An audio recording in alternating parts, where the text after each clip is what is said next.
it, Sarah. All day. Hell yeah. Arm wrestling's about to take place. Yeah.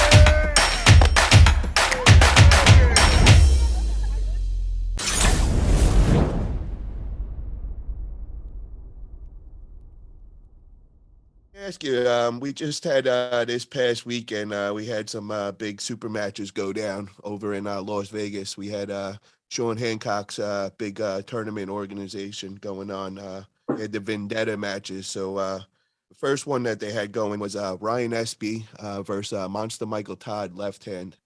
Did you get to watch those matches? Yeah, I only saw one of the matches. I think it was the first one, right? And when Michael got beat easily, it was all downhill from there. And I think like you said, after he lost that first one, I think he just knew that he was in over his head and just was reluctantly going to take the loss, So it looked like that he tried going right into that press right away, and Ryan was just not having any of it, and just kind of like stopped that right away. Yeah. Did you expect that?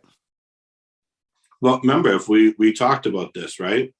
I said I didn't expect Michael to win. I says he did shock me with Rob Copey, but I said Ryan Espy was, light years ahead of what I thought, and I expected Ryan to win, candidly.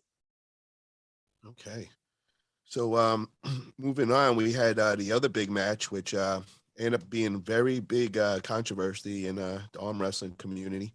It was Tim Bresnan versus Matt Mask, and Tim got the win that day. It was 4-2, but definitely a lot of controversy with all the micro fouls that were being called and all.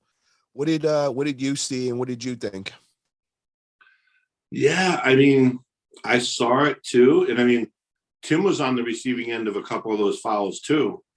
And I liked a lot of the people that made those little, what do they call the memes or whatever? Like Tim just turns, you can see him, and he just looks at the ref. And the outcome shocked me, and I hate to see good matches get called on fouls, right? Especially if they're not blatant fouls and no one gained an advantage, right? So, they're there to compete. No one's there to say, all right, let's see if we can declare a winner without having any actual pins. That sucks. It's not good for the viewers. It's not good for the sport. It's not good for anything, right?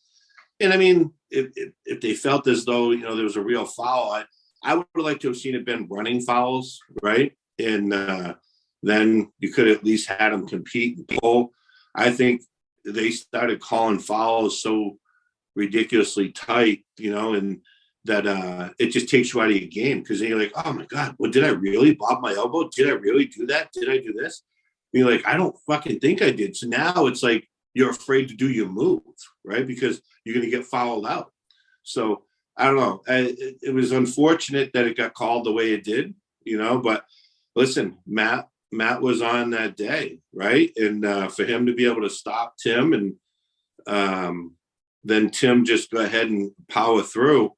And I really thought Matt would be able to hit him and bring him down. And Matt got the hit, but Tim just caught him and then brought him right back. Now you saw it round 4. Things started looking like it was about to change, and that Matt started getting the better of them too. Now, what do you think that was from? You think that Tim was just starting to get gassed out, his hand was blown up, with probably about 15 minutes going on before of them just trying to get the match set up to go, and all that probably had a big impact on it. I think that's where age came in and became a factor, where Tim is older and his recovery is not going to be as quick as Matt. I'm sure Matt was training condition wise, he was training with Devin, so he's conditioned to, it's going to go on for a while. And I think Tim, and don't forget, at that point, Tim knows that he's already won, right? So are you going to give 100%? Doesn't matter if you win the last two or not. Yeah, you're right on that. And then the other thing is, as far as like with the setup and everything, and how they were going back and forth, and it wasn't even just the fouls, it was just trying to get them set. Like we got to kind of figure a way to put that ref script in effect, and you know what I mean, and let's just get these guys going, because I mean it was like 3-4 minutes before any action would even go. They were just they were jockeying for position, and I understand that.